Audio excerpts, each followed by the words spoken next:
안녕하십니까. 이제 이번 학기 마지막 시간이 되었습니다. 오늘 이 마지막 시간에는요, 이제 우리가 이 포스트 코비드 19, 코로나19 이후에 우리가 이 목회 현장이 어떻게 달라질 것인가에 대해서 한번 우리가 생각하는 것도 이 전도에 관한 중요한 어떤 방향성이 되지 않을까 생각이 돼서요, 우리가 이 부분에 대해서 우리가 함께 지혜를 좀 나누려고 합니다. 코로나 이후에 많은 부분들이 달라질 겁니다. 코로나19라고 하는 것은 이제 2019년 12월 중국 우한에서 발생돼서 전 세계로 퍼져나간 것에 대한 것을 이제 WHO가 이제 명명하게 되어진 것이죠. 팬데믹, 세계적 대유행을 WHO가 발표를 했습니다. 이 코비드 19 할 때 CO, 코는 코로나를 말하고요. VI, 이거는 바이러스를 말하고, D는 질환을 뜻합니다. 그리고 19는 그것이 발생한 연도를 이야기하는 거죠. 그래서 세계적인 용어로는 코비드 19 이렇게 표기를 하고요. 한국에서는 코로나19, 코로나19로 이렇게 약칭으로 우리가 사용하기로 정해진 것입니다. 세상 알지도 못했던 코로나19, 그리고 팬데믹이 도대체 무슨 말인지도 알지도 못했던 이것이 우리에게 일상이 되어졌고요. 이로 말미암아 우리의 환경은 상당히 많이 달라지고 있는 것이 현실이 되어지고 말았습니다. 이러한 상황 속에서 우리가 생각해야 될 몇 가지 것들이 있는데, 이 코로나19 사태의 목회 현장에 찾아온 것을 우리들이 보면 313년 콘스탄틴 왕자가 기독교를 공인한 이후에 찾아볼 수 없는 일이 찾아왔죠. 그래서 뭔가 하면 성전에 모여 예배할 수 있는 공적 예배가 중단되고 만 것입니다. 상상하지 못했던 일이거든요. 기독교 2000년의 역사에 보면은요, 박해 시대에도 성도들은 숨어 모여서 예배를 했습니다. 그런데 공식적으로 교회가, UMC 같은 경우는 감독 서신을 내서 절대로 교회에 모이지 말라고, 교회 모여서 예배하는 일을 하지 말라고, 감독의 이름으로 목회 서신을 내는 유례가 없는 일이 벌어지고 만 것입니다. 이 코로나19 사태가 이처럼 우리에게 큰 충격적인 사건이 되었는데, 물론 이 사회 전반으로 경제적으로나 사람의 생명, 질환 이런 목은 당연한 거니까 우리가, 그런데 기독교적인 측면에서 보면 이 콘스탄틴 황제 이후에 찾아볼 수 없는 이 엄청난 사건을 겪으면서요, 그러면서도 우리 교회가 발견한 몇 가지 소중한 사실들이 있는데, 그 첫째는요, 모임과 교제가 얼마나 소중한 건지, 성도들이 교회에 모여서 자유롭게 예배할 수 있는 것이 얼마나 소중한 것인가라고 하는 것을 발견하는 계기가 되었다는 것입니다. 또 하나는요, 교회 학교와 분방 공부의 이 소중함을 발견하게 되어진 거죠.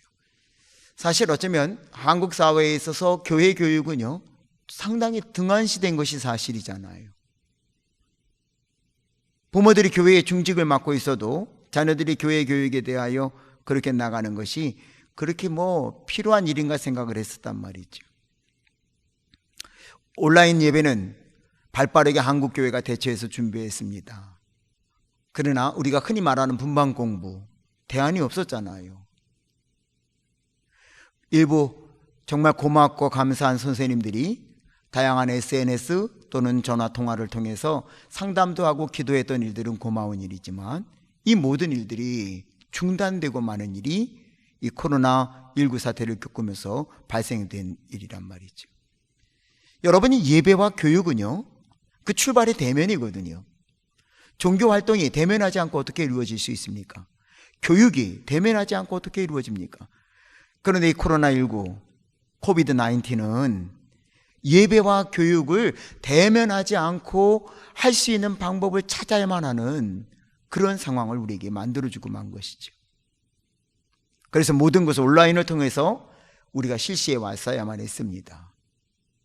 교회가 이 짧은 시간에 온라인을 통해서 예배를 송출하고, 온라인을 통해서 다양한 교회가 성도들을 돌보는 일들을 하면서요, 긍정적인 평가와 더불어서 부정적인 부분들이 발견이 됐는데요, 긍정적인 평가는요, 교회가 억지로라도 일반 사회에서는 크게 발전되어져서 일상화되어져 있는 IT를 활용해야만 되는 긍정적인 전환점으로 이 코로나19가 작용했다는 것입니다.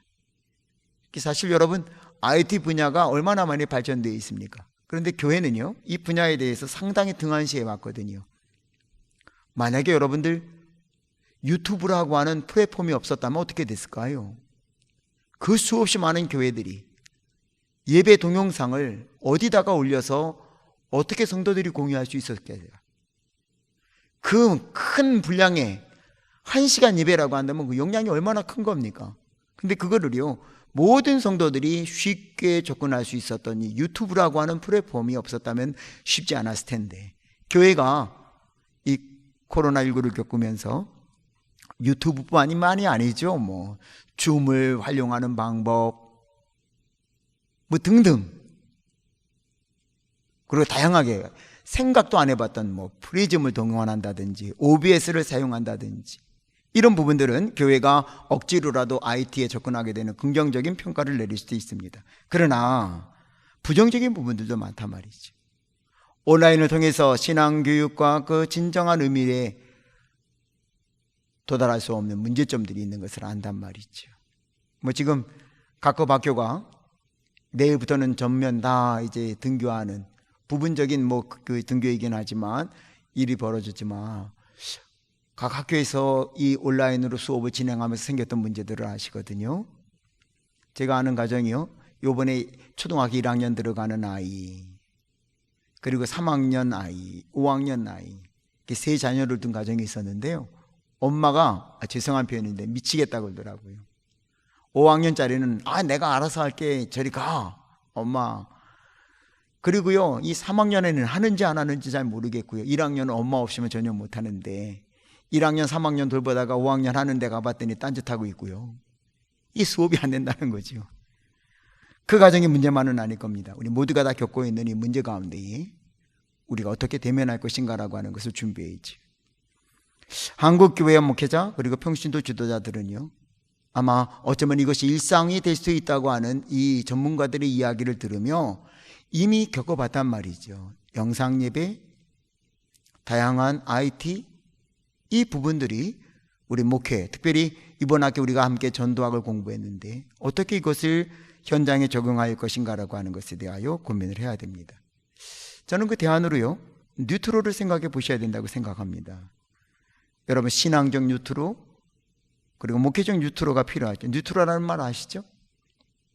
새로운 걸 추구하는데 과거 속에서의 어떠한 접목을 찾으려고 하는 새로움이란 말이죠. 그런 부분들, 그래서 교회 공동체의 새로운 뉴트로, 과거에서의 새로움을 찾으려고 하는 모습들, 빈티지 속에서 새로운 가능성을 찾는 노력들, 어떤 이런 부분들이 이 코로나19를 겪으며 포스트 코로나19 이후에 어떻게 우리가 대처할 것인지를 준비할 필요가 있다는 것입니다.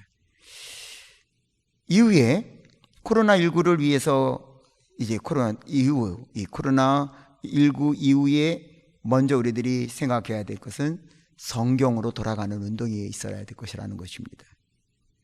종교개혁의 중심이 성경이었습니다.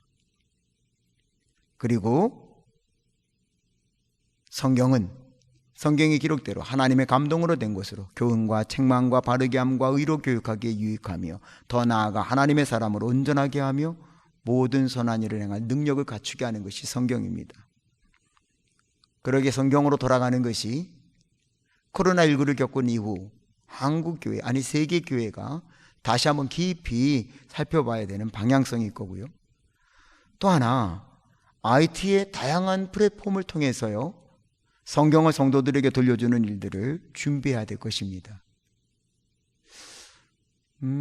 어떻게 보면 종교개혁 이전에 성경이 마치 성직자들의 것만 들려지는 것처럼, 그래서 평신도들은 알 필요도 없다고 생각해서 라틴어 성경만을 고집했던 것처럼, 어쩌면 이 시대에는요, 물론 그렇지 않은 예외의 성도들도 있지만 성경이 꼭 목사들만 위한 것처럼 되어져 가고 있잖아요. 그러나 일부에서는요, 성도들도 성경으로 돌아가는 일들이 벌어지고 있습니다. 성경을 읽고 묵상하고 그리고 기록하는 일들. 다양한 성경을 읽는 도에 도움을 주는 그런 프로그램들이 있습니다. 드라마 바이블, 또 그 외에 다양한 부분들.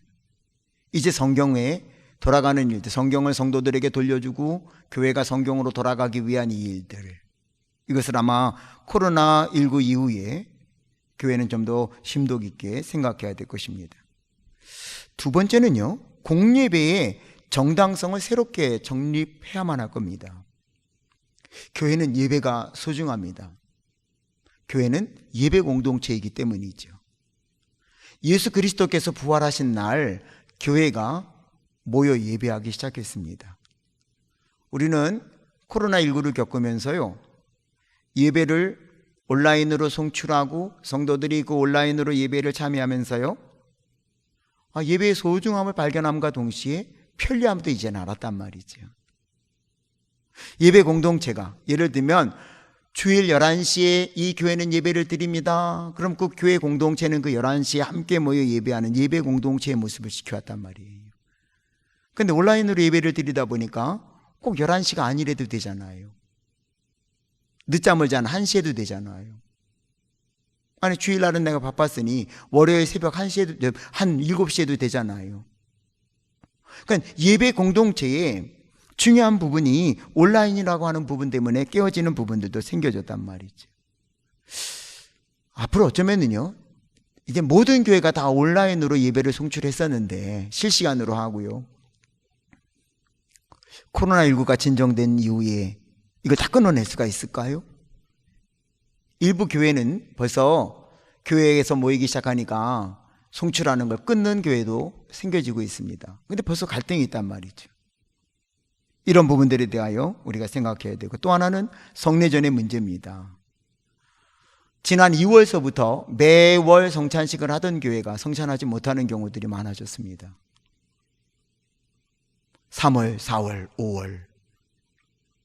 그럼 성찬식은 없어지는 겁니까? 부활절을 보냈습니다. 부활절에 대부분의 교회들이 세례예식을 했을 텐데 여러분의 교회는 어땠습니까? 한국교회가 전통적으로 어린이 주일에 유아 아동 세례를 행했습니다. 여러분의 교회는 어땠나요? 이런 부분들에 대한 거를 우리들이 깊이 고찰하지 않으면 새로운 상황 속에서 교회는 그 명맥을 유지하는 데에 큰 걸림돌이 되고 만다는 것을 기억해야 할 것입니다. 세 번째는요, 교회 교육의 새로운 패러다임이 요구되는 상황 속에서 어떻게 우리가 교회 교육을 세워갈 것인가라고 하는 교회 교육의 새로운 패러다임을 정립해야만 되는 막중한 사명이 교회에 와졌다고 하는 것을 살펴봐야 합니다. 주일학교 운동 이후에 교회가 신앙교육의 주체였습니다. 그러니까 교회 학교에서 교회에게 신앙교육을 다 할 수 있다고 생각했어요. 근데 이 비대면 상황 속에서요, 교회는 더 이상 신앙교육의 주체의 역할을 붙잡을 수 없는 상황이 됐잖아요. 이제는 어떠면은요, 가정이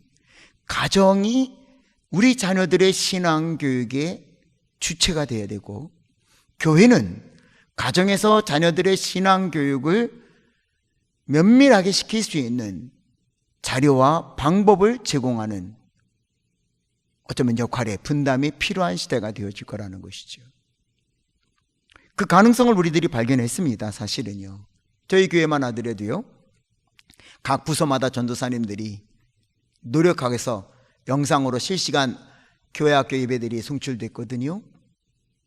근데 보면은요, 어린 나이의 자녀들일수록 부모들이 교회가 제공했던 영상을 반복하며 아이들에게, 자녀들에게 찬양을 가르치고 말씀을 토론하는 일들이 우리 교회 공동체 안에서 있단 말이죠.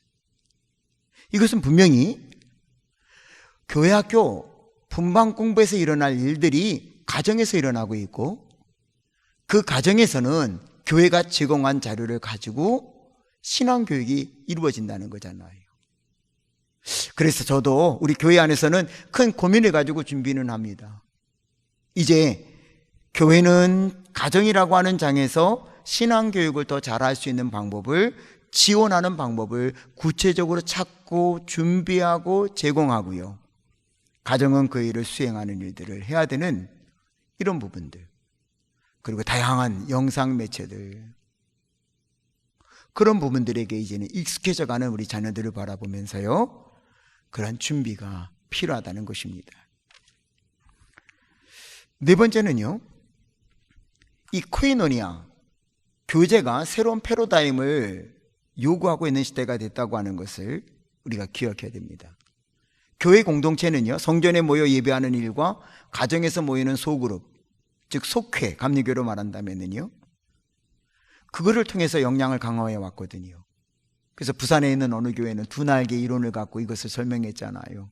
사실 감리교의 소중한 역사인데 이 부분을 어떻게 할 거냐고 하는 부분입니다. 점점 비대면이 지속된다든지, 아니 어쩌면 이 코로나19 이전에도요, 가정에서 모이는 속회가 점점 어려워졌던 이유를 찾는다면 그런 부분들이었거든요. 그렇다고 한다면 코로나 사태 이후에, 코로나19 사태 이후에 한국 교회에 찾아오는 이런 교제에 대한 새로운 가능성은 어떻게 우리가 찾아갈 건가? 그런데 가만히 보면은요, 교회는 일반 사회가 다양한 SNS를 통하여 저들이 친교를 나누고 있는 것을 강 건너 불구경하듯 하고 있었던 것이 사실이잖아요. 이번 코로나19 사태 때문에 우리가 유튜브를 활용하면서도요, 정작 성도들은 얼마나 많이 유튜버가 되어져 있는지, 세상의 사람들은 아무것도 아닌 주제를 가지고 그들이 유튜버가 되어지고, 심지어는 그 유튜버가 된 상태에서 수익을 창출하고, 어떤 이들은 물건을 파는데 말이죠. 교회는 그 일을 하지 못했단 말이죠. 그런데 이제는 유튜브라고 하는 플랫폼 외에도 다양한 더 많은 젊은 세대들이 주로 사용하는 플랫폼들이 만들어지고 있단 말이죠. 인스타그램, 교회가 얼마나 활용하고 있는지, 또는 젊은 사람들이 쓰는 틱톡, 교회는 접근조차 하지 못하는 어떤 이런 부분들에 대해서는요, 우리가 좀 더 생각하고, 코이노니아, 물론 원칙은 만남입니다. 만나서 사랑의 교제를 하는, 만나서 떡을 떼는 일들이 우선되어져야 되지만, 만나서 떡을 뗄 수 없는 상황이었을 때에는 어떻게 이 부분을 채워갈 것인가라고 하는 것을 교회는 이제는 준비해야 된단 말이죠. 더욱이 중보기도는요, 예수님이 우리를 위해서 중보기도 하셨으므로 말미암아 시작된 이 중보기도의 역사는 매우 소중한 교회의 역사와 또 전통을 가지고 있는 일입니다. 그런데 성전에 모여서 함께 중보기도했던 일들은요, 한국교회 자랑이었던 것이지만 이제는 어려운 일들이 되어지고 있잖아요. 함께 모이는 일 자체가 어려워지니까는요, 이런 상황 속에서 우리는 어떻게 중보 기도할 것인가 라고 하는 그런 부분들에 대해서 서로의 비밀을 지켜주며, 그럼에도 불구하고 함께 기도하는 일들을 찾아가는 일은요, 우리가 깊이 고민해야 되는 부분들입니다. 또 목회적 돌봄과 이거에 대한 새로운 전환점을 우리들이 어떻게 찾아갈 거라고 하는 것이죠. 목회적 돌봄, 패스토럴 케어는요, 어느 시대나 꼭 필요한 것입니다. 교회가 존재하는 이 모든 것 가운데에 이 패스토럴 케어는요, 그 중심에서 성도들을 섬기는 방향이기 때문이죠. 그런데 정말 코로나19 딱 터지니까 어떻습니까? 병원에 가는 일이 얼마나 어려워졌습니까? 병원 신방 참 불가능하죠. 요양병원 아예 그것은 접근도 할 수 없는 일이 되어졌습니다. 그런데 그럼에도 불구하고요, 오늘 이 시대에는 또 다양한 새로운 병들이 만들어지고 있잖아요. 코로나 블루라고 들어보셨죠? 코로나19를 겪으면서 사람들이 무기력해지고 우울해지는 이 모든 증상을 코로나 블루라고 합니다. 아마 저나 여러분 모두가 다 코로나 블루를 겪고 있단 말이죠. 이러한 상황 속에서 교회가 그분들을 어떻게 구체적으로 섬길 것인가라고 하는 것을 준비하는 일이 필요하단 말이죠. 이 모든 것에 있어서 우리는 IT 도구를 활용하는 부분들도 이제는 우리가 더 깊이 고찰하고 활용해야 될 것입니다. 이미 대다수의 교회가 컴퓨터 프로그램을 통해서 재정관리나 어떤 교적관리들을 하고 있습니다. 이 부분을 더 발전시켜서 코로나19 때문에 교회 와서 예배드리는 분들의 그 참여자 명단을 작성하는 일, 많은 교회가 이제는 QR코드를 이제 스캔해서 명단을 작성하는 교회들도 많이 있는 것으로 아는데요. 아마 조금 더 발전시켜서 안면 인식을 통해서 출교를 확인하고 또 그거를 통해서 성도들을 돌보는 일이라든지, 그리고 스마트폰이 가지고 있는 다양한 기능을 최대한 활용해서 그들을 돌볼 수 있는, 성도들을 돌볼 수 있는 가능성을 발견하고 신학적으로 검토하는 일은 이제는 늦출 수 없는 발등에 떨어진 불과 같은 과제라고 하는 부분들도 우리들이 살펴봐야 되고요.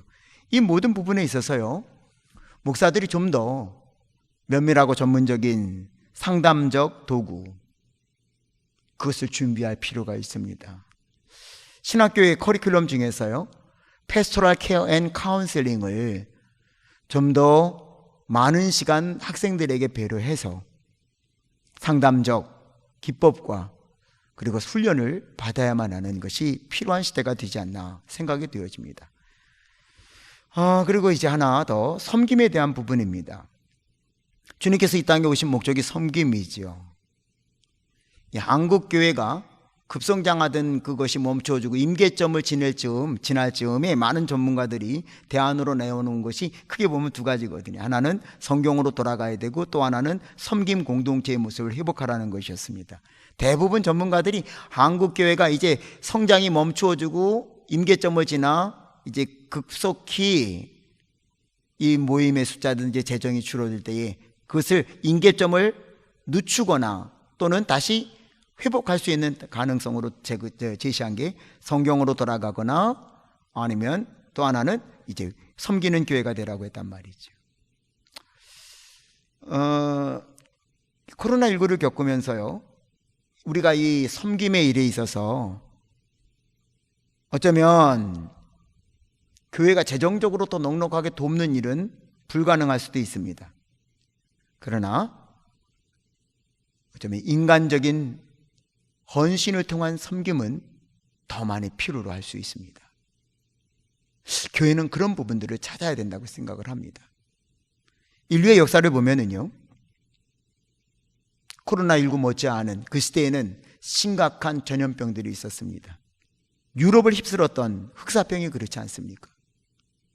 그때 유럽의 교회들이 그 죽어가는 사람들을 흑사병을 두려워하지 않고 섬겼던 일들을 우리들이 기억한다면, 코로나19 사태 이후에 힘들어하고 어려운 분들을 우리가 어떻게 섬길 건지, 점점 더 늘어나는 독거 세대, 그리고 고독사, 그리고 다양한 진리방으로 인하여 고통당하는 분들, 외롭고 힘들어하는 분들을 찾아가는 부분들을 찾아야 할 것입니다.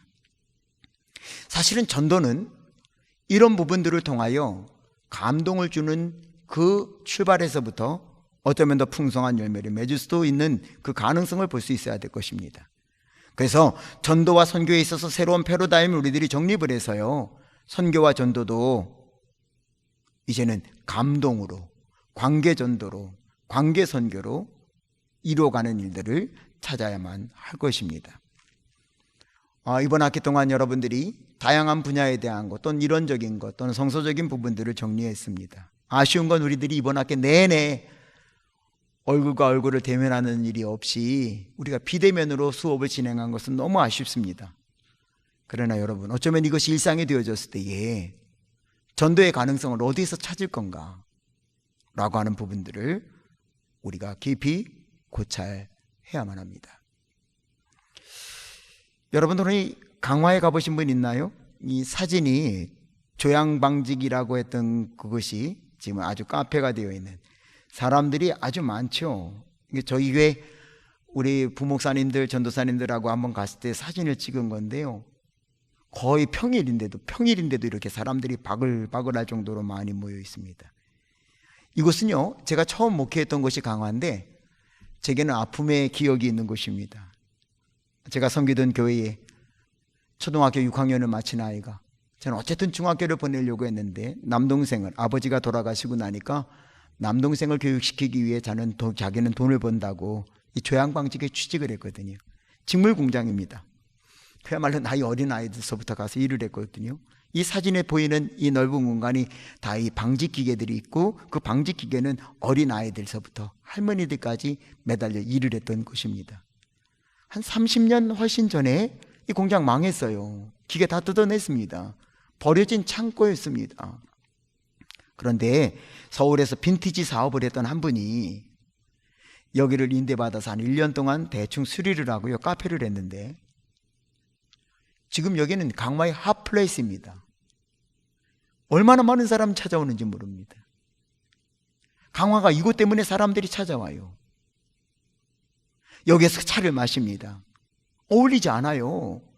버림받은 창고인데 거기서 사람들이 차를 마셔요. 그런데 거기 차 마시고 있는 사람들을 보면은요, 스마트워치를 차고 있습니다. 스마트 이어폰을 꽂고 있고요, 스마트폰을 들고 있고, 그리고 태블릿 PC를 들고 있습니다. 차를 마시며 그들이 귀에 꽂은 이어폰으로 음악을 듣고 있습니다. 스마트워치는요, 그 사람의 맥박을 체크하고 있고요, 간간히 SNS가 무엇이 왔는지 알려줍니다. 은행에서 돈이 들어오고 나가는 걸 알려주기도 하지요. 전화가 오면은요, 간편하게 스마트 이어폰 한번 만지면 통화를 합니다.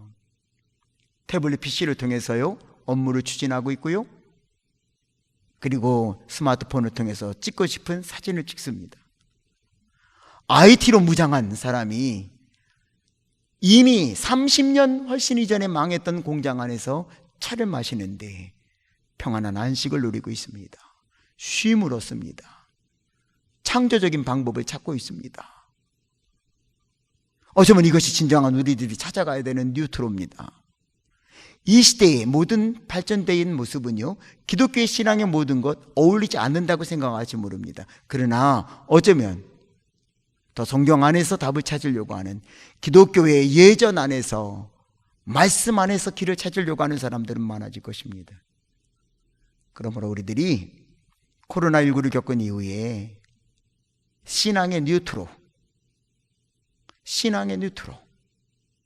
그 뉴트로를 찾아가는 일들을 우리가 함께 노력할 때에 하나님께서 영광을 받으시는 귀한 역사가 있어질 겁니다. 신앙적 뉴트로, 신학적 뉴트로, 이것을 함께 만들어가는 우리 모두가 될 수 있기를 소원합니다. 한 학기 동안 대면할 수 없었지만 영상으로나마 여러분과 함께하며 이번 수업을 진행할 수 있어서 행복했고요, 여러분들이 이제 목회 현장에서 주님의 도우심으로 풍성한 열매를 맺어갈 수 있기를 소원합니다. 마지막 시간이니까는요, 제가 기도하고 마치겠습니다. 역사를 주관하시는 아버지 하나님, 한 번도 겪어보지 못했던 코로나19로 인하여 2022학년도 1학기를 대면하지 못하고 영상으로만 수업을 진행했습니다. 2020학년도 1학기는 역사 속에, 그리고 우리의 심령 속에 어떻게 기억될지 두렵고 떨립니다. 그저 불편하게 보냈던 시간만이 아닌 새롭게 다가오는 미래의 새로운 도전의 출발점이 되게 도와 주시옵소서. 신앙적 뉴트로, 신학적 뉴트로, 목회적 뉴트로를 우리들이 기억하게 하셔서 급변하는 상황 속에서도 그리스도의 사랑과 복음을 증거하는 일이 멈춰지지 않도록 하시오며, 이 일에 저희들이 쓰임받을 수 있도록 은총을 베풀어 주시옵소서. 이번 학기 함께 공부했던 모든 원우들을 기억해 주시고, 저들이 이 냉천 동산에 올라왔을 때에 그 열정 식지 않게 도와주셔서 이 민족을 살리는, 죽어져가는 세계민을 살리는 선지자들이 되게 해 주시옵소서. 예수님의 이름으로 간절히 기도 올리옵나이다. 아멘. 감사합니다.